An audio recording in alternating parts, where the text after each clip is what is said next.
Hello students, welcome to IFS. कैसे हैं सब लोग? आई होप सब अच्छे होंगे, स्वस्थ होंगे, मस्त होंगे और अपना पढ़ाई भी कर रहे होंगे फॉर यूजीसी नेट एग्जाम या फिर जो भी सेट एग्जाम के लिए आप प्रिपेयर कर रहे हो।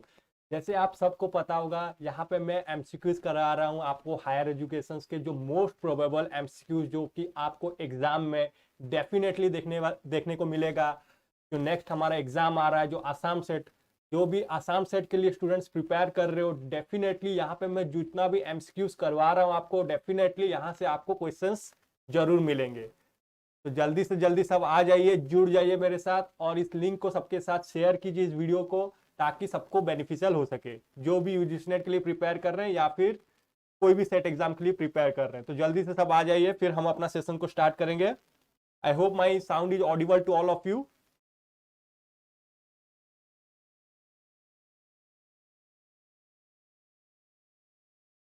तो आइए सब जल्दी से जुड़िए, फिर हम अपना सेशन को स्टार्ट करेंगे। देखिए, एक्चुअली में हमारा सेशन होता है शाम का 6 बजे, but due to some technical problem इसे मेरे को रीशेड्यूल करना पड़ा। तो अभी हम कल का जो हमारा क्लास था, आज हम उसको रीशेड्यूल किए हैं और अभी करेंगे उसको। तो सब आ जाइए जल्दी से, फिर हम अपना सेशन को स्टार्ट करेंगे।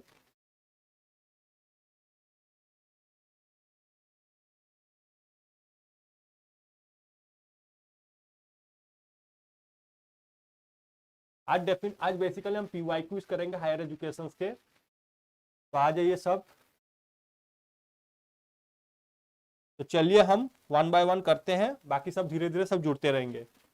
देखिए, आपको आज हम यहाँ मैं आपके लिए यहाँ पे टाइमर का भी लेके आया हूँ।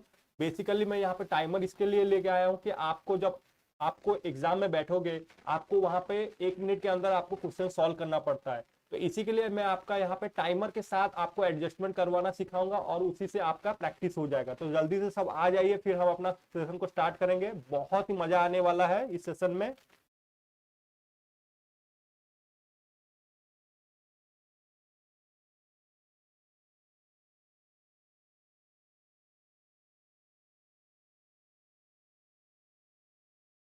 तो आ जाइए, फिर हम स्टार्ट करेंगे। जो जो जुड़ चुका है मेरे को रेस्पॉन्ड करेंगे।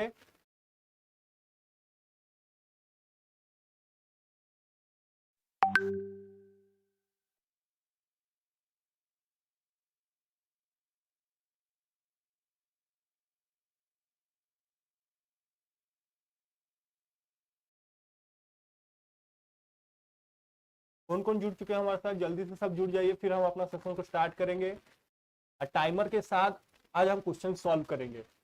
तो बहुत ही मजा आने वाला है, आपका टाइम के साथ भी प्रैक्टिस हो जाएगा।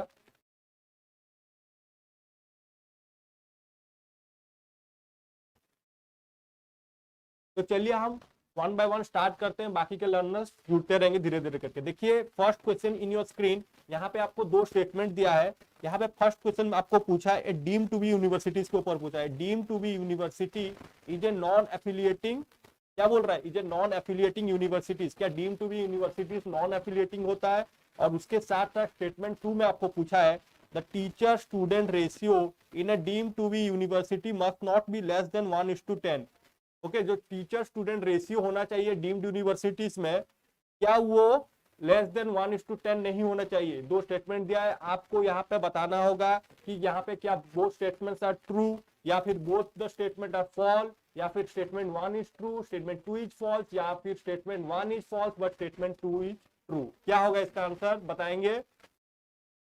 देखिए, ये आपका पीवाईक्यू क्वेश्चन है, तो बताएंगे इसका आंसर क्या हो जाएगा।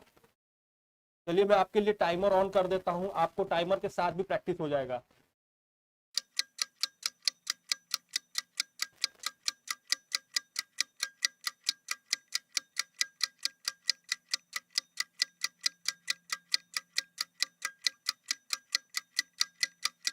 क्या होगा इसका आंसर?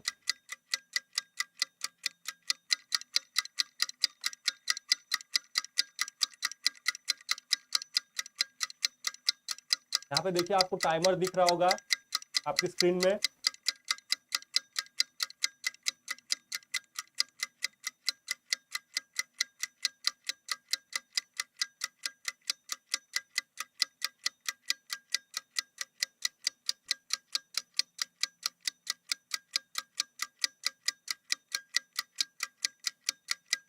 जो भी जुड़े हैं जल्दी से आंसर बताएंगे, इसका आंसर क्या होगा।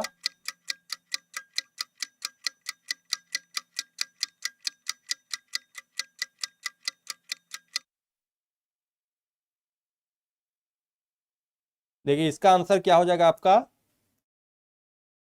देखिए इसका आंसर हो जाएगा, देखिए deem to be universities are neither completely private university nor they are completely under the government. Okay, deem to be universities is an affiliated to UGC but enjoy autonomy. ये UGC के साथ affiliated होता है but यहाँ पे उसको autonomy मिले रहता है, उसके पास खुद का ऑटोनॉमी रहता है, वो अपना सिलेबस खुद डिसाइड कर सकता है, वो अपना कोर्स स्ट्रक्चर खुद डिसाइड कर सकता है।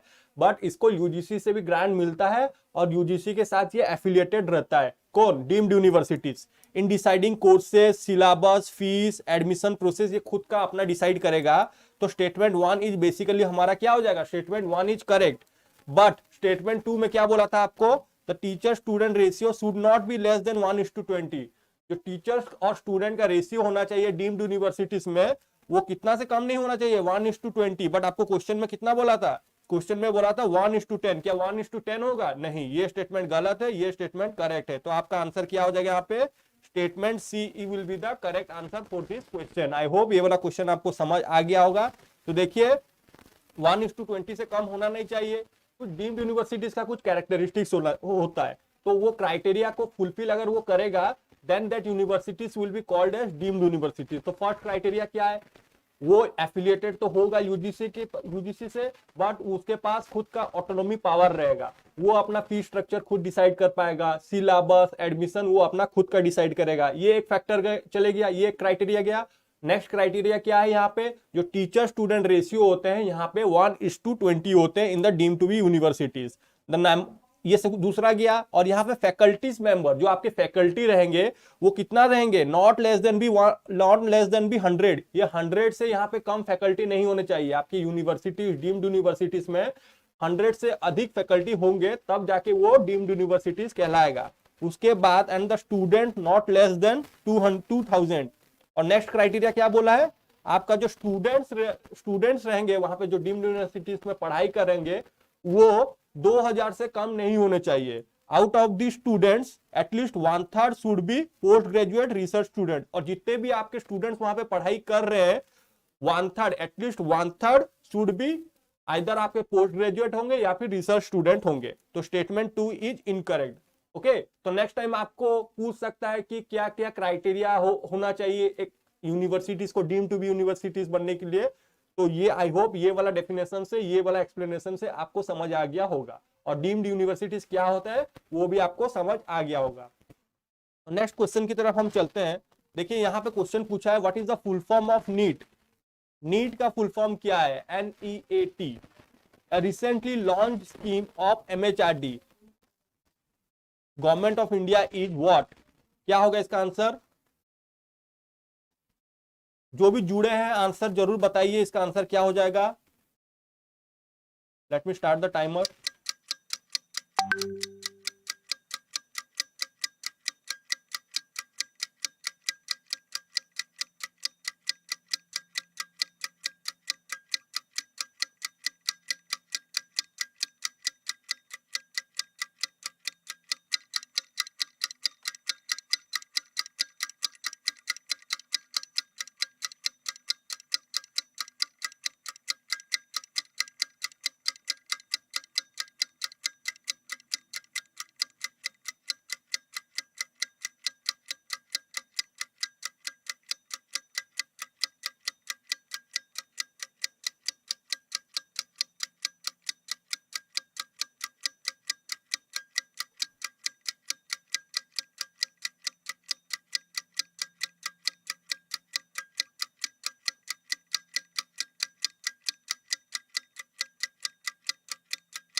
तो इसका आंसर क्या हो जाएगा, national education alliance for technology. यहाँ पे इसका फुल फॉर्म आप याद रखिए, नीट का फुल फॉर्म क्या है, NEAT का full form national education alliance for technology. और इसे किसने लॉन्च किया था, आपके MHRD government of India, ministry of human resource development. But ministry of human resource development का भी नाम चेंज हो गया है, अभी उसका नाम क्या हो गया है, मिनिस्ट्री ऑफ एजुकेशन। तो चलिए इसका एक्सप्लेनेशन थोड़ा देख लेते हैं। देखिए the full form of NEAT is national education alliance for technology, the technology यहाँ पे the ministry of human resource development has announce a new educational alliance for technology to use technology for better learning outcomes in higher education. तो MHRD ने क्या किया, यहाँ पे उन्होंने NET का यूज किए, क्यों, टेक्नोलॉजी को यूज कर सके in the promotion of higher education. हम हायर एजुकेशन में टेक्नोलॉजी का यूज करेंगे to provide a better learning outcomes, तो जिससे लर्निंग आउटकम्स का बहुत ही अच्छा होगा। द स्कीम यूज, और ये भी आपको याद रखना पड़ेगा, यहाँ पे जो स्कीम है, जो एमएचआरडी ने जो एनईएटी स्कीम को यूज किया, उसमें हम आर्टिफिशियल इंटेलिजेंस का यूज करते हैं। किसका यूज करते हैं, artificial intelligence, to make learning more personalised and customised as per the requirement of the learner. और इसे किसने इंप्लीमेंटिंग किया था, इसका इंप्लीमेंटिंग एजेंसी कौन है, AICTE, ये भी आपको याद रखना पड़ेगा। All India Council for Technical Education will be the implementing agency for NEAT programme. तो आपको यहाँ पे कितना चीज याद रखना है, देखिए NEAT का फुल फॉर्म याद रखना है, national education alliance for technology, और इसे कौन सा मिनिस्ट्री ने लॉन्च किया था, ये भी आपको याद रखना है, ministry of human resource development, but उसका नाम अभी चेंज हो गया है, अभी क्या हो गया, मिनिस्ट्री ऑफ एजुकेशन हो गया है। ओके, और यहाँ पे हम किसका यूज करते हैं, ये भी आपको याद रखना होगा, यहाँ पे हम टेक्नोलॉजी का यूज करते हैं, आर्टिफिशियल इंटेलिजेंस का यूज करते हैं, जिससे हमारा लर्निंग आउटकम्स बेटर हो सकेगा। ओके, और इसका मेन इंप्लीमेंटिंग एजेंसी कौन है, AICTE, all India Council for Technical education, तो इसको भी आपको याद रखना पड़ेगा। तो नेक्स्ट क्वेश्चन की तरफ हम चलते हैं। देखिए यहाँ पे पूछा है, an inter university centre for yogic science, yogic science has been set up by university grant commission in the state of what. जो इंटर यूनिवर्सिटी सेंटर था, जहां पे आपको योगा के ऊपर पढ़ाई होता था, योगिक साइंस के ऊपर पढ़ाई होता है, तो वो कौन सा स्टेट में वो यूनिवर्सिटी सिचुएटेड है, क्या कर्नाटका, क्या मध्य प्रदेश, क्या उत्तराखंड, या फिर Himachal Pradesh. Let me start the timer. तो आप बताएंगे इसका आंसर क्या हो जाएगा।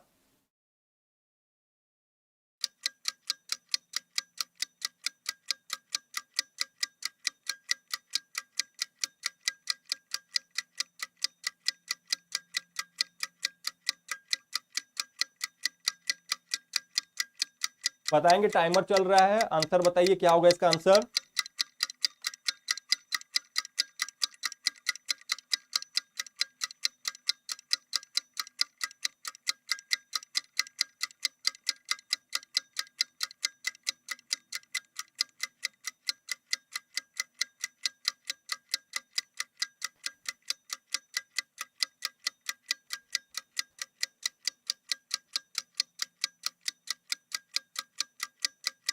बताएंगे इसका आंसर क्या हो जाएगा।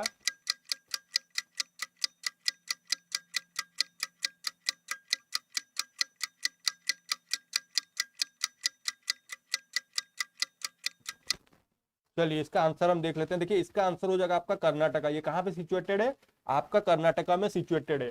तो inter university centre for yogic science, ये कहाँ पे सिचुएटेड है, आपका बेंगलुरु में सिचुएटेड है। ये एक ऑटोनोमस बॉडी है। ओके, इसके पास ऑटोनोमी है अंडर सेक्शन 12cc, ये भी आपको याद रखना पड़ेगा। ये कौन सा सेक्शन में बना था, section 12cc of UGC act of 1956। Okay, UGC का एक्ट कब पास हुआ था पार्लियामेंट में, ये भी आपको याद रखना होगा, 1956 में पास हुआ था यूजीसी एक्ट। और इंटर यूनिवर्सिटी सेंटर क्या है, for yogic science has been established. इसको क्यों एस्टैब्लिश किया गया था, to strengthen the knowledge of yoga and yogic science. तो यहाँ पे basically yoga and yogic science के ऊपर पढ़ाई होता है, by generating new knowledge in yoga education. तो बेसिकली यहाँ पे आपको योगा एजुकेशन के ऊपर पढ़ाई होता है, comparative studies of curriculum disseminate the benefit of yoga and it's practice. तो बेसिकली यहाँ पे आपको योगा क्या होता है, योगिक साइंस क्या होता है, पढ़ाई होता है, ये आपको याद रखना है। और ये सिचुएटेड कहाँ पे है, ये आपका बेंगलुरु में सिचुएटेड है, कर्नाटका में। और ये कौन सा सेक्शन में बना था, ये एक ऑटोनोमस बॉडी है अंडर सेक्शन 12cc, ये भी आपको याद रखना होगा, आईयूसी का। ओके, और आईयूसी का फुल फॉर्म भी आपको याद रखना होगा, इंटर यूनिवर्सिटी सेंटर। ये फुल फॉर्म भी आपको याद रखना पड़ेगा। नेक्स्ट टाइम आपको ये एब्रीविएशन भी पूछ सकते हैं कि आईयूसी का फुल फॉर्म क्या है, एब्रीविएशन क्या है। ओके, आई होप ये वाला क्वेश्चन आपको समझ आ गया होगा। तो नेक्स्ट क्वेश्चन की तरफ हम चलते हैं। तो ये वाला क्वेश्चन बताइए इसका आंसर क्या हो जाएगा। तो let me start the timer, let me read the question for you. According to the census of 2011, देखिए 2011 में का जो सेंसस रिपोर्ट आया था उसके ऊपर ये क्वेश्चन है, which state union territory had the maximum number of graduates in the relation to its populations. तो जो 2011 में आया था, यहाँ पे पूछ रहा है कि कौन सा states union had the maximum number of graduates in relation to its population. क्या उत्तर प्रदेश या केरला, दामन दीव या फिर चंडीगढ़? क्या होगा इसका answer? Late me start the timer.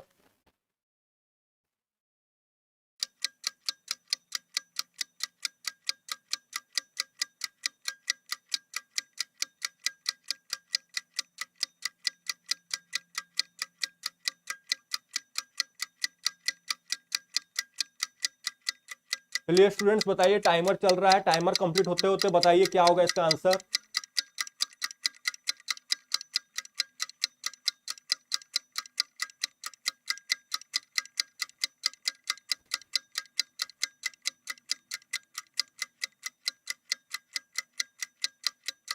बताएंगे आंसर इसका क्या हो जाएगा? ताजकिया का आंसर डी आ गया।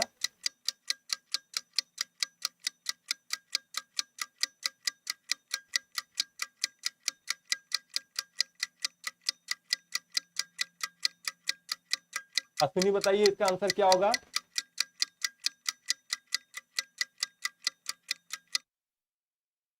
देखिए इसका आंसर हो जाएगा आपका चंडीगढ़। क्या हो जाएगा इसका आंसर? इसका आंसर होगा चंडीगढ़। ताजकिया का आंसर बिल्कुल सही है यहाँ पे। देखिए as per the latest 2011 census, तो देखिए आपको कहां से क्वेश्चन आया है, 2011 का सेंसस रिपोर्ट आपको पूछ दिया, तो हम यूजीसी का कुछ भी भरोसा नहीं है, वो कहीं से भी क्वेश्चन आपको पूछ सकते हैं। तो यहाँ पे बेसिकली 2011 का पूछे थे, about 8.15% of the Indians are graduate. उस समय कितने ग्रेजुएट्स थे? 8.15% of the graduates with union territory of Chandigarh and Delhi topping the list. तो यूनियन टेरिटरी में कौन टॉप में आए थे? चंडीगढ़ के साथ साथ दिल्ली, और with 24.65% and 22.56% of the population being graduate respectively। और यहाँ पे और worst situation किसका था? बिहार और असम का, are the worst among the big states। Okay, तो नेक्स्ट क्वेश्चन की तरफ हम मूव करते हैं। यहाँ पे श्रद्धा का भी आंसर बिल्कुल सही आ गया था। आई होप ये वाला क्वेश्चन आपको समझ आ गया होगा। तो नेक्स्ट चलते हैं हम। देखिए यहाँ पे आपको क्वेश्चन दिया है, which committee commission recommend the credit system in higher education system. Credit based system, यहां पे थोड़ा क्वेश्चन में चॉइस बेस्ड ये नहीं होगा। यहां पे आपको पूछा है जो हमारा CBCS choice based credit system आया था, तो कौन सा कमिटी, कौन सा कमीशन ने उसे रेकमेंड किया था? क्या administrative and academic reform committee of UGC, क्या justice Verma commission on teacher education, क्या Ramamurthi committee on higher education, या फिर Chattopadhyay committee on teacher education? बिल्कुल सही Tazkiya. Choice based credit system किसने दिया था? यहाँ पे आपका हायर एजुकेशन में जो हम चॉइस बेस्ड क्रेडिट सिस्टम पढ़ते हैं, उसे कौन से कमिटी, कौन से कमीशन ने रेकमेंड किया था? चलिए बताएंगे इसका आंसर क्या होगा।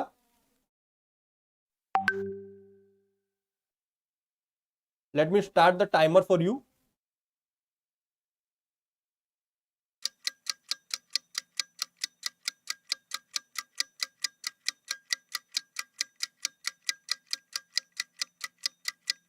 यहाँ पे श्रद्धा का आंसर आ गया है सी।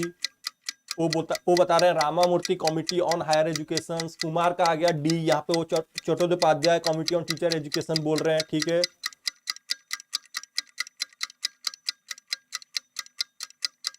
रंजीत का आंसर आ गया सी, वो Ramamurti committee on higher education बता रहे हैं। बाकी सब भी बताएंगे क्या होगा इसका आंसर। ताजकिया का आंसर ए आ गया।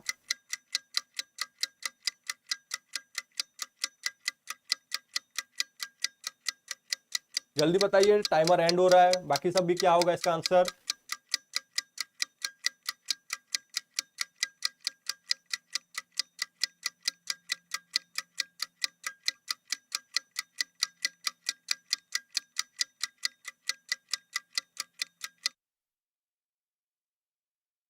देखिए इसका आंसर आपका क्या हो जाएगा? A will be the 1 minute.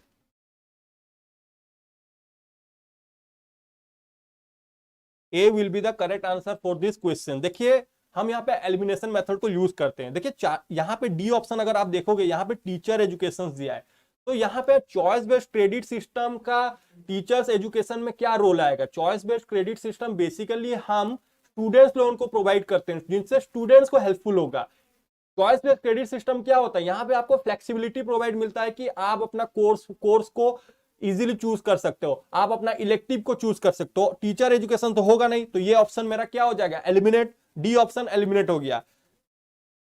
फिर देखते हैं, देखिए बी ऑप्शन, फिर यहाँ पे फिर से दिया है टीचर एजुकेशन, तो टीचर एजुकेशन का तो ये रोल यहाँ पे कुछ होगा नहीं, तो ये भी एलिमिनेट हो जाएगा। तो मेरे पास बचा ए and C.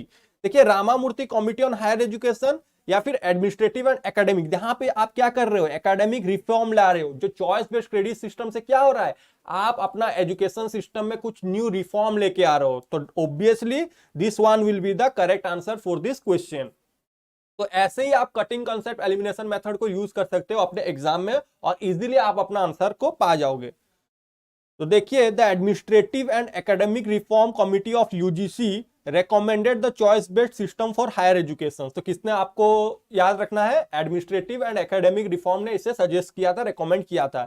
UGC has established guidelines for all the universities in 2015 for implementation of choice based credit system with a view to offer student choice of course within the program with flexibility। यहाँ पे आपको क्या मिलेगा, flexibility to complete the program by earning credits। यहाँ पे आप क्या कर सकते हो, क्रेडिट्स को अर्न करते हो at a pace decided by students themselves। तो स्टूडेंट्स खुद कैसे पढ़ाई करेंगे, खुद कितना क्रेडिट अर्न करेंगे, उनको यहाँ पे फ्लेक्सिबिलिटी मिल जाता है सीबीसीएस से। आई होप ये वाला क्वेश्चन आपको समझ आ गया होगा, और इसे किसने रिकमेंडेड किया था, administrative and academic reform committee of UGC.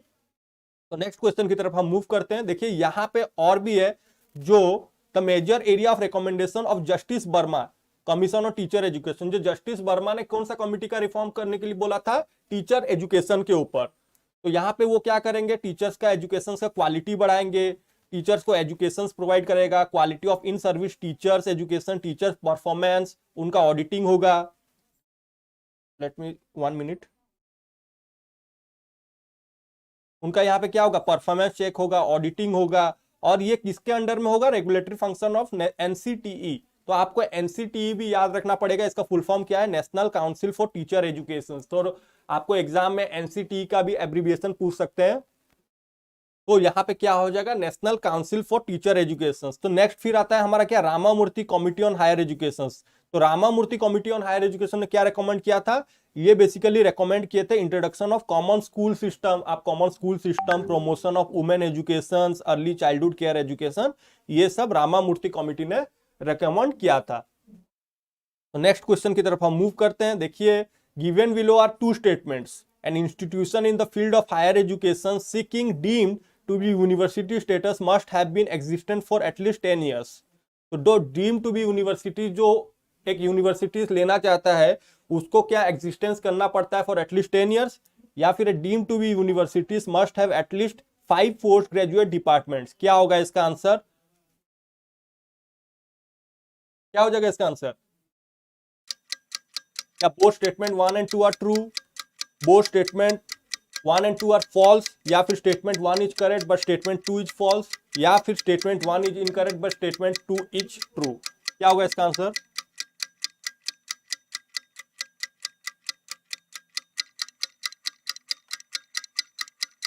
बताएंगे आंसर इसका क्या हो जाएगा। देखिए टाइमर चल रहा है, टाइमर के साथ आंसर बताइए क्या होगा। यहाँ पे जितने भी जुड़े हैं, अश्विनी, ताजकिया, श्रद्धा, कुमार जोशी, रंजीत देसाई, राधा पाटिल, आशु पाटिल, श्रद्धा माने, सब बताएंगे इसका आंसर क्या हो जाएगा। यहाँ पे श्रद्धा का आंसर आ गया है ए, राधा का आंसर आ गया है बी, बाकी सब भी बताएंगे क्या होगा इसका आंसर।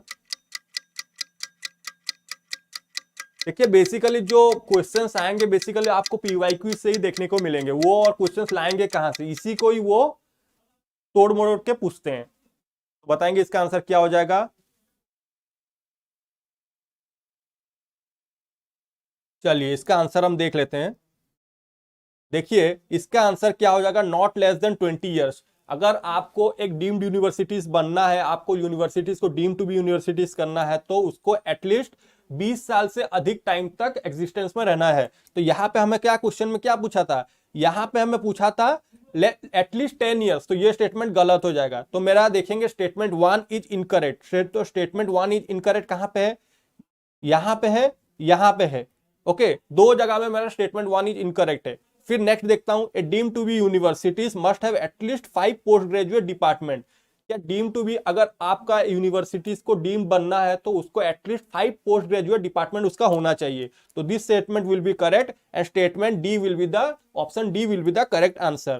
तो यहाँ पे क्या है, नॉट लेस देन 20 ईयर्स, उसको 20 ईयर्स से अधिक टाइम पीरियड तक एग्जिस्टेंस में रहना होगा, और उसके साथ साथ उसको 5 पोस्ट ग्रेजुएट डिपार्टमेंट होना चाहिए, 5 पीजी डिपार्टमेंट होना चाहिए, और उसके साथ साथ 3 इयर्स विद रिसर्च प्रोग्राम। तो जो भी वो पीएचडी वर्क कैरिड आउट करते हैं उनका 3 साल का रिसर्च प्रोग्राम का भी कोर्सेस लॉन्च होना चाहिए, तभी जाके वो डीम्ड यूनिवर्सिटीज कहलाएंगे। तो बिल्कुल सही, ताजकिया का आंसर यहाँ पे बिल्कुल सही है, उन्होंने परफेक्ट आंसर दिया है डी। आई होप ये वाला क्वेश्चन आपको समझ आ गया होगा। तो नेक्स्ट टाइम वो आपको पूछ देंगे डीम्ड यूनिवर्सिटीज का क्या क्या कैरेक्टरिस्टिक्स होना चाहिए, क्या क्या क्राइटेरिया होना चाहिए एक यूनिवर्सिटीज को डीम्ड टू बी यूनिवर्सिटीज बनने के लिए। तो आपको ये याद रखना होगा कि नॉट लेस देन 20 ईयर्स, और उनका 5 पीजी डिपार्टमेंट होना चाहिए, और 3 साल का उनका रिसर्च प्रोग्राम चलना चाहिए। तो नेक्स्ट क्वेश्चन की तरफ हम मूव करते हैं। देखिए, एमएचआरडी स्कीम विद्वान, विद्वान is aimed at what, creating a database and national research network, making available e-resources, promoting entrepreneurship among faculty, या फिर awarding national professorship to faculty। क्या होगा इसका answer? Late me start with the timer. चलिए बताएंगे इसका आंसर क्या होगा क्वेश्चन नंबर 8 का।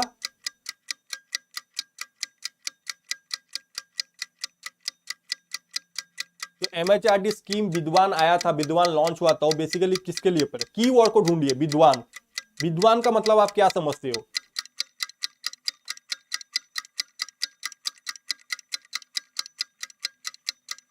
चलिए बताएंगे, ताजकिया, राधा, श्रद्धा, आशु, रंजीत, कुमार जोशी, अश्विनी, सब बताएंगे इसका आंसर क्या होगा।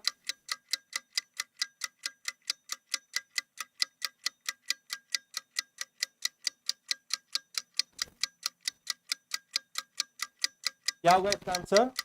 श्रद्धा का आंसर यहाँ पे ए आ गया। Very good afternoon Rupali. तो जल्दी से आप पार्टिसिपेट कीजिए, यहाँ पे आपको टाइमर दिख रहा होगा, तो जल्दी से आंसर बताइए इसका आंसर क्या हो जाएगा। कुमार का आंसर यहाँ पे सी आ गया है, अश्विनी का आंसर ए। बहुत बढ़िया, सब अच्छा बता रहे हैं आंसर। देखिए इसका आंसर आपका हो जाएगा creating a database and national research network. तो विद्वान से आप क्या करते हो, यहाँ पे अपना नेटवर्क क्रिएट करते हो। विद्वान में जितने भी विद्वान आदमी रहते हैं, जैसे आपके टीचर्स हो गए, फैकल्टी हो गए, रिसर्चर हो जाते हैं, वो सब अपना यहाँ पे कंट्रीब्यूट करते हैं। बहुत अच्छा, किरण का भी आंसर यहाँ पे आ गया ए, ताजकिया का भी आंसर यहाँ पे आ गया ए, राधा का भी आंसर आ गया डी। बहुत बढ़िया, जिसका गलत भी हो रहा है कोई बात नहीं है, यहाँ पे हम कॉन्सेप्ट को एक्सप्लेन करेंगे और समझेंगे भी अच्छे से। देखिए विद्वान क्या होता है आपका, Vidwan is the premier database of profile of scientist. जो साइंटिस्ट होते हैं, जो रिसर्चर होते हैं, और या फिर जो भी फैकल्टी मेंबर्स होते हैं, जो भी एकेडमिक इंस्टीट्यूशंस में काम करते हैं, तो उनका हम क्या करते हैं, यहाँ पे डाटाबेस क्रिएट करते हैं। उनका प्रोफाइल, उनका रिसर्च वर्क, वो किस चीज के ऊपर बहुत ही प्रोमिनेंट है। तो यहाँ पे बेसिकली हम विद्वान एक स्कीम है जिसे एमएचआरडी ने लॉन्च किया था, वहां पे उनका टोटल डाटाबेस रहता है।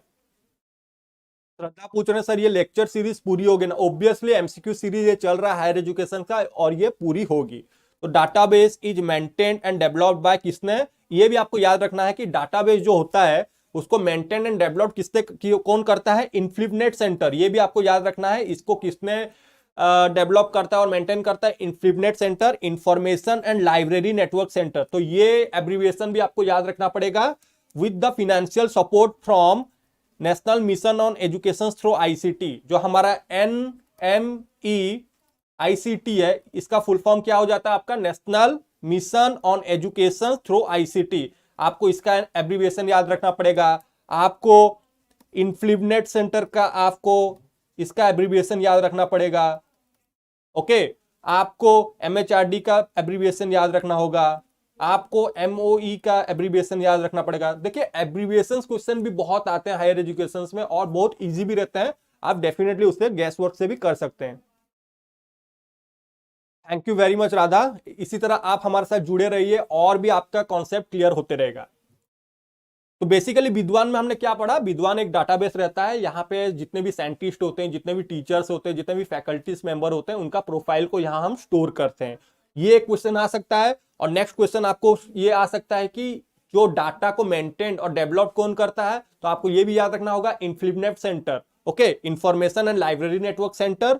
और इसे किसके सपोर्ट से किया जाता है, किसके सपोर्ट से किया जाता है, आपको national mission on education through ICT, NMEICT, तो इसका एब्रिविएशन भी आप याद रखिए। तो नेक्स्ट चलते हैं हम, देखिए ancient India, in ancient India the eligibility criteria in respect of age of for student seeking admission to Takshashila universities. तो मैंने आपको तक्षशिला यूनिवर्सिटीज भी पढ़ाया है। अगर आपने तक्षशिला यूनिवर्सिटीज के बारे में नहीं देखा है तो मैंने आपको एक 10 मिनट का कॉन्सेप्ट पढ़ाया था, तो जरूर जाइए हमारे चैनल को सब्सक्राइब कर दीजिए और आपको वहां पे जाके प्लेलिस्ट में मिल जाएगा। तो 10 मिनट के अंदर मैंने बहुत सारे एंशियंट यूनिवर्सिटीज आपको बहुत ही इजी से बताया है। वह सेट एट, कौन सा यूनिवर्सिटी कौन सा एज में, 1 मिनट,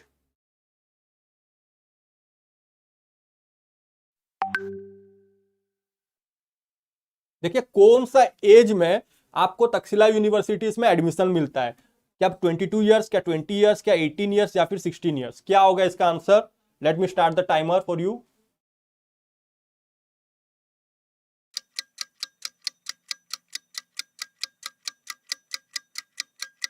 चलिए इसका आंसर बताएंगे राधा, श्रद्धा, किरण, ताजकिया, अश्विनी, कुमार जोशी, रूपाली बताएंगे इसका आंसर क्या होगा। अश्विनी बताया, किरण ने बता दिया, आंसर सी हो जाएगा इसका। ताजकिया ने डी बताया है, राधा ने डी बताया है, कुमार जोशी ने डी बताया है, बहुत बढ़िया। अश्विनी ने डी बताया है, श्रद्धा का भी आंसर यहाँ पे आ गया, उन्होंने भी डी बता दिया है, बहुत बढ़िया, सब बहुत अच्छा आंसर दे रहे हैं। जितने भी आपके फ्रेंड्स हैं, जितने भी आपके रिलेटिव है, उनके साथ ये वीडियो लिंक को शेयर करते रहिए ताकि उनको भी बेनिफिशियल हो पाएगा। और आप भी अपना एमसीक्यूज प्रैक्टिस को जारी रखिए। चलिए टाइमर एंड हो रहा है, जल्दी से बताएंगे इसका आंसर क्या हो जाएगा।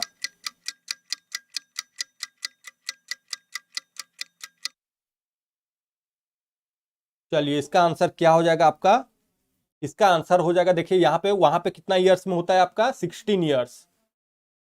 तक्षशिला में मैंने बताया था 16 ईयर्स, और 20 ईयर्स मैंने कहां पे बताया था, 20 ईयर्स में आपको नालंदा यूनिवर्सिटीज में मिलता है एडमिशन के लिए। तो इस बार अगर आपको तक्षशिला यूनिवर्सिटी से में पूछा है तो नेक्स्ट टाइम आपको नालंदा यूनिवर्सिटी से पूछ सकेगा। थैंक यू वेरी मच श्रद्धा। तो देखिए the Takshashila is one of the earliest universities in the world, establish in 700 BC। तो तक्षशिला यूनिवर्सिटीज कब एस्टेब्लिश हुआ था, 700 BC में एस्टेब्लिश हुआ था। देखिए मैं यहाँ पे और एक बार आपको लिख के बताता हूँ।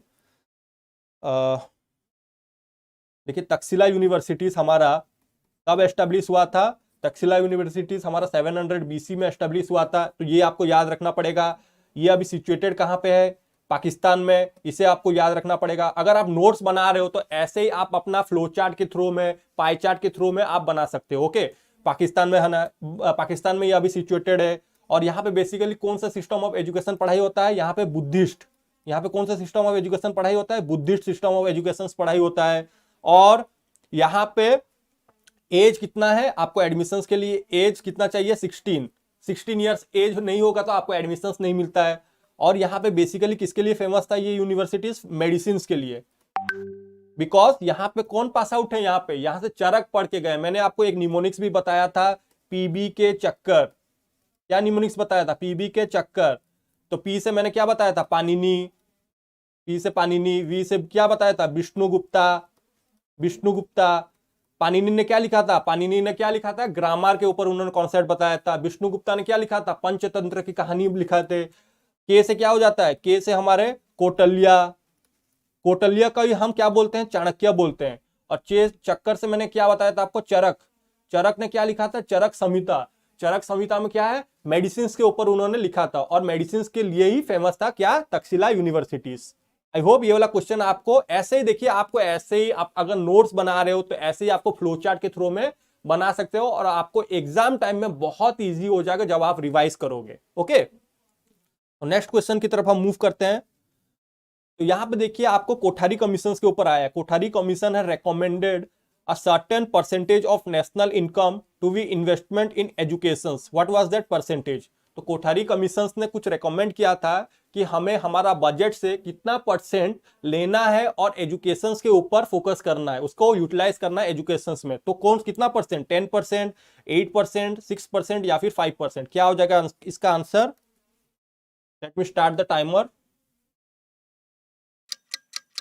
टाइमर के साथ बताइए, बिकॉज टाइमर के साथ जितना आप प्रैक्टिस करोगे उतना ही आपका एग्जाम हॉल में जो डर होता है, जो टाइमर जो रहता है, क्लिक जो टिक टिक करते रहता है, धीरे धीरे स्लो होते रहता है, तो उसका आपको डर चले जाएगा। तो टाइमर के साथ प्रैक्टिस कीजिए। क्या होगा इसका आंसर? अश्विनी का आंसर यहाँ पे आ गया सी, तात्या का सी, किरण का सी, राधा का सी, कुमार जोशी का सी आ गया, बहुत बढ़िया। बाकी सब भी बताएंगे क्या होगा आंसर। गलत होने से भी कोई बात नहीं है, यहाँ पे हम डिस्कस करेंगे। श्रद्धा का सी,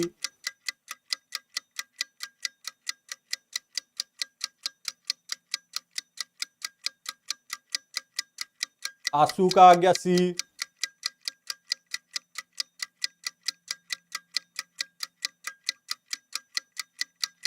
टाइमर एंड हो रहा है, बाकी सब भी बताएंगे।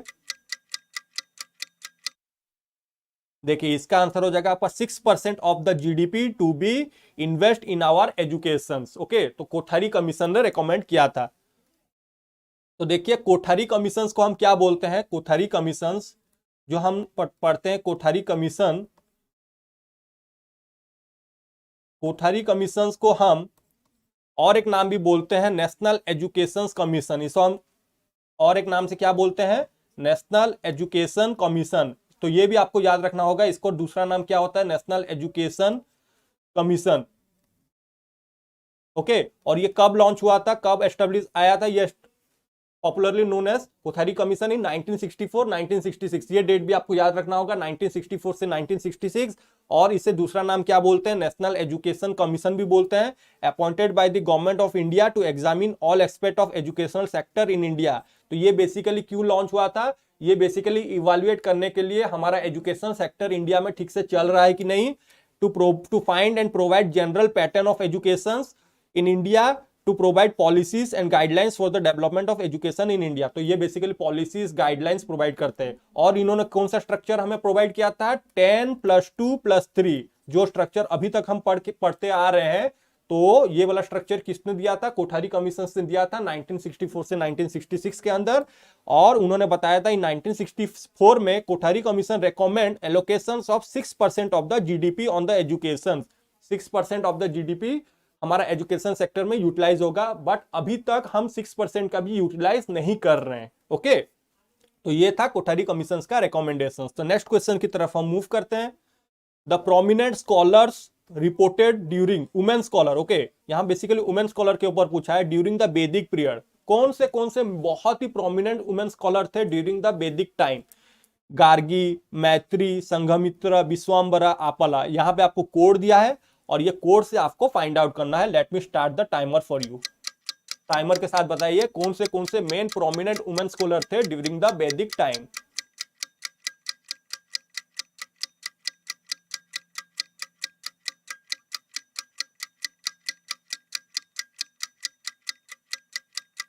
क्या होगा इसका आंसर?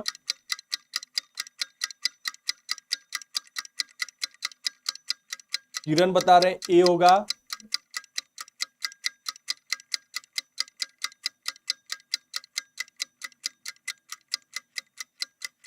राधा बता रहे हैं बी।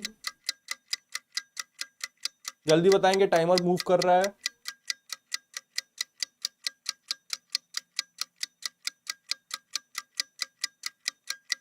ओके कुमार, आप ए एंड सी में कंफ्यूज हो।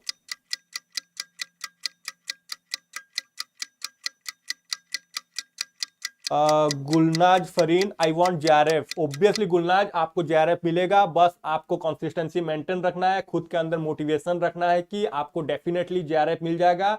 और अपना हार्डवर्क को कंटिन्यू रखिए और पेशेंस भी बनाए रखिए, कि बिकॉज ये एग्जाम ऐसा है यहाँ पे आपको पेशेंस की बहुत जरूरी होता है। श्रद्धा का आंसर सी आ गया है, ताकिया का आंसर ए आया है,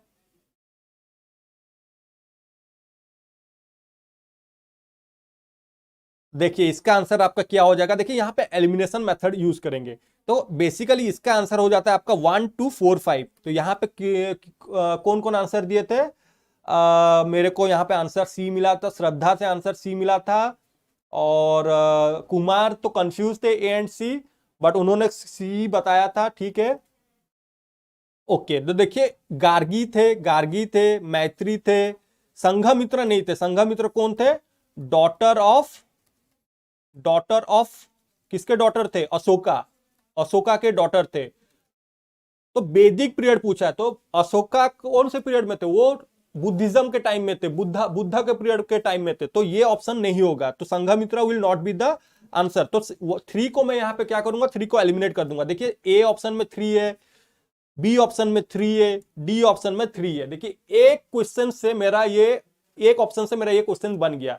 तो ऐसे ही आपको cutting concept elimination method use करना होगा एग्जाम में, और अपना टाइम भी आप जल्दी जल्दी कर सकते हो। तो चलिए, तो देखिए women had access to education during the early Vedic period. जो अर्ली वैदिक पीरियड था उसमें वुमेन लोगों को भी पढ़ाई में एक्सेस मिलता था, वहां पे इक्वालिटी देखा जाता था during the Vedic time. Among the prominent women scholar in Vedic scholar we find the reference to मैत्री। ये आपको याद रखना पड़ेगा, मैत्री थे, विश्वम्बरा थे, आपाला थे, गार्गी थे एंड लोपामुद्रा। तो ये थे prominent scholars during the Vedic time. But Sanghamitra कौन थे, was the eldest daughter of emperor Ashoka. She was the part of Mauryan empire and play crucial role in spreading Buddhism in Sri Lanka.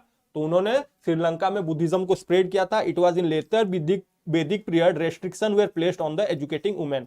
But Vedic period जब खत्म हो गया, जब हमारा वैदिक period खत्म होने के बाद जो जो पीरियड स्टार्ट हुआ हम लोग का, तब वहां पे वुमेन एजुकेशन के ऊपर रेस्ट्रिक्शन लग गया। ओके, आई होप ये वाला क्वेश्चन आपको समझ आ गया होगा और कैसे आप एलिमिनेशन मेथड को यूज कर सकते हो। बहुत अच्छा Shraddha, Sanghamitra is the daughter of Ashoka, very right answer आपने दिया है, परफेक्ट। तो चलिए नेक्स्ट क्वेश्चन की तरफ हम मूव करते हैं। Which is the highest body to advise central and state government on education. कौन सा बॉडी है जो कि सेंट्रल एंड स्टेट गवर्नमेंट को एडवाइस देता है, बेसिकली यहां पे वो एडवाइस प्रोवाइड करता है। Late me start the timer for you. चलिए बताएंगे इसका आंसर क्या हो जाएगा। क्या यूजीसी, क्या केव, सीएवीई, या फिर एनएसडीए, या फिर एनआईईपीए।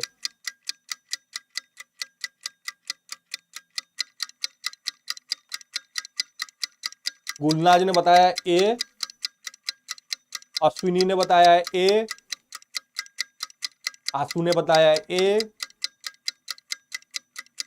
श्रद्धा ने बता दिया है बी। देखिए यहां पे कीवर्ड क्या है, एडवाइस। वो एडवाइस प्रोवाइड करता है, किसको एडवाइस प्रोवाइड करता है, सेंट्रल एंड स्टेट गवर्नमेंट को। कुमार जोशी का आंसर सी।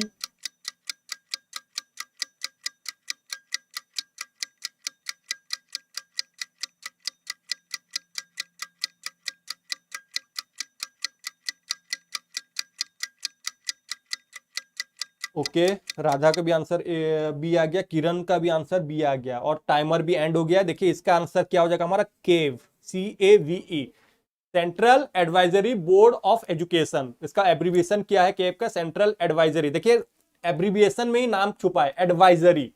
तो यहां पे क्वेश्चन में भी आपको एडवाइस पूछा है, तो इसी के लिए मैं बोल रहा हूं जितने भी आपको एब्रीविएशंस मिलेंगे हायर एजुकेशन को, तो सबको आपको याद रखना पड़ेगा। यूजीसी क्या है, यूजीसी का फुल फॉर्म क्या है, यूनिवर्सिटी ग्रांट कमीशन। क्या है, यूनिवर्सिटी ग्रांट कमीशन। तो ये बेसिकली यूनिवर्सिटी ग्रांट कमीशन क्या प्रोवाइड करता है, ये आपको पैसा देता है, ग्रांट देता है, आपको रिकॉग्निशन प्रोवाइड करता है आपके इंस्टीट्यूशंस को, बट ये एडवाइस नहीं देता है। सेंट्रल, ये क्या है, central advisory board on education. तो ये एब्रीविएशन आपको याद रखना पड़ेगा। तो ये एडवाइजरी प्रोवाइड करता है। और NSDA, national skill development association, ये तो स्किल डेवलपमेंट के ऊपर हो जाता है। तो स्किल डेवलपमेंट का तो क्वेश्चन पूछा ही नहीं था, तो ये ऑप्शन नहीं होगा। और ये भी नहीं होगा क्योंकि यहाँ पे national institute for educational planning and administration. तो इसका फुल फॉर्म क्या हो जाता है आपका, नेशनल इंस्टीट्यूशंस फॉर एजुकेशनल ये बेसिकली प्लानिंग के लिए होता है, educational planning and administrations, planning और एडमिनिस्ट्रेशंस के लिए नीपा का एस्टेब्लिश हुआ था। और नीपा कहां पे है, NIPA कहां पे है, ये भी आपको याद रखना होगा, ये आपका न्यू दिल्ली में है। कहां पे है, न्यू दिल्ली। ओके, और NHDA बेसिकली ये स्किल डेवलपमेंट के लिए है, और इसका आंसर क्या हो जाएगा, central advisory board on education. Okay, give me 1 minute.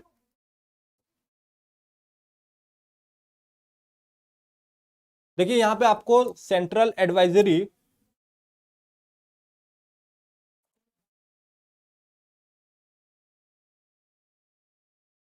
देखिए यहां पे central advisory board of education क्या है, CABE क्या है, is the apex advisory body responsible for advising the central and state government. तो CABE का गठन क्यों हुआ था, ये बेसिकली एडवाइस प्रोवाइड करता है स्टेट या फिर सेंट्रल गवर्नमेंट को on recommendation regarding the higher education in the field of education के ऊपर ये एडवाइस देता है। ये पहला कब एस्टेब्लिश हुआ था, 1920। तो ये भी आपको याद रखना होगा, 1920 में फर्स्ट ये एस्टेब्लिश हुआ था, बट इसे डिसॉल्व कर लिया गया था। फिर ये नेक्स्ट एग्जिस्टेंस में कब आया था, 1935 में अगेन ये एग्जिस्टेंस में आया। So option B will be the correct answer. Okay, I hope यहां तक आपको सब समझ आ गया होगा। तो आज का सेशन हम यहीं पे एंड करते हैं। ओके, 13 क्वेश्चंस के साथ ही हम एंड करते हैं। बाकी का क्वेश्चंस मैं आपके साथ नेक्स्ट क्लास में डिस्कशन करूंगा। आई होप ये वाला सेशन आपको अच्छा लगा होगा और आपको बहुत ही इंफॉर्मेटिव लगा होगा। कुछ MCQs, अच्छा MCQs भी आपने प्रैक्टिस किया है। ओके, अगर आपको ये सेशन अच्छा लगा तो डेफिनेटली आप क्या कर सकते हो, अपने फ्रेंड्स रिलेटिव के साथ डेफिनेटली शेयर कीजिए। और इसी तरह का मैं आपके साथ और भी कॉन्सेप्ट न्यू लॉन्च करूंगा। और मेरा नेक्स्ट प्लानिंग है पीपल डेवलपमेंट के ऊपर भी मैं आपके लिए कुछ लेके आऊंगा, जैसे शॉर्ट तरीके से आपको इजीली याद हो जाएगा। ओके, तो आप श्रद्धा हमारे साथ जुड़े रहिए यूट्यूब में। हमारे चैनल को सब्सक्राइब कर लीजिए। जब भी नेक्स्ट क्लास आएगा आपको इंटीमेट मिल जाएगा, नोटिफिकेशन आ जाएगा। तो डेफिनेटली जुड़े रहिए हमारे साथ। Thank you. आई होप आपको ये सेशन अच्छा लगा होगा। तो डेफिनेटली आप अपने फ्रेंड्स रिलेटिव जो भी UGC के लिए प्रिपेयर कर रहे हैं या फिर जो भी सेट के लिए प्रिपेयर कर रहे हैं, जैसे आगे आसाम सेट आने वाला है, उसके बाद जम्मू कश्मीर सेट आने वाला है, फिर महाराष्ट्र सेट आने वाला है, तो डेफिनेटली हम क्या करेंगे, आपका पेपर 1 को इतना स्ट्रांग कर देंगे तो जिससे आपका इजीली क्लियर हो जाएगा। ओके, ऐसे ही रखेंगे कुमार, ऐसे ही क्लास को शॉर्ट रखेंगे, सिंपल रखेंगे। ऐसे ही मैं 10 मिनट सीरीज भी आपके साथ फिर से कंटिन्यू करूंगा। वहां पे मैं सोच रहा हूं पीपल एंड डेवलपमेंट के ऊपर लेके आऊंगा कॉन्सेप्ट। वहां पे मैं आपको बहुत ही इंटरेस्टिंग होगा, आपके लिए कुछ न्यू सरप्राइज आने वाला है। कोई बात नहीं है गुलनज, आप इसका रिकॉर्डिंग भी देख सकते हैं और एक बार प्लेबैक करके आप ऑब्वियसली देख लीजिए, जिससे आप टाइमर के साथ प्रैक्टिस कीजिए। जितना आप टाइमर के साथ प्रैक्टिस करेंगे उतना ही आपका एग्जाम का फियर निकल जाएगा। ओके, अगर आपको और कुछ सजेशन मेरे को देना है और कुछ न्यू इनोवेटिव न्यू इनिशिएटिव्स मेरे तरफ से चाहते हो तो डेफिनेटली आप कमेंट सेक्शन में बताइए, तो जिससे मैं आपके लिए कुछ न्यू लॉन्च कर पाऊं। ओके, तो डेफिनेटली आपके लिए और भी ऐसे ही बहुत सारे सरप्राइज आते रहेंगे। जैसे मैंने 10 मिनट सीरीज किया था आपको ऊपर हायर एजुकेशन के ऊपर, तो ऐसे ही मैं PD का भी, पीपल एंड डेवलपमेंट के ऊपर भी लेके आऊंगा। बहुत सारे टॉपिक्स के ऊपर आपके लिए लेके आऊंगा। बस आपको क्या करना है, हमारे चैनल के साथ जुड़े रहिए और डेफिनेटली देखिए जो भी एग्जाम के लिए आप प्रिपेयर कर रहे हो डेफिनेटली वो क्रैक हो जाएगा। बस आपको हार्डवर्क करते रहना है। अपने तरफ से भी आप अपना एफर्ट डालिए, ऐसे नहीं कि हमारे ऊपर पूरा डिपेंड रहिए, अपने तरफ से भी एफर्ट मारिए और जितने जहां से भी क्वेश्चंस मिल रहे हैं आप प्रैक्टिस कीजिए। ओके, डेफिनेटली राधा, ऐसे ही मैं MCQ सीरीज आपके लिए लेके आऊंगा अभी हायर एजुकेशन से नेक्स्ट। आपको और भी बस आपको हमारे साथ जुड़े रहना है। आपको ऐसे ही बहुत सारे सरप्राइजेस मिलते रहेंगे। ओके, तो ठीक है, आज के सेशन को हम यहीं एंड करते हैं। That's all from my side. Thank you and have a nice day.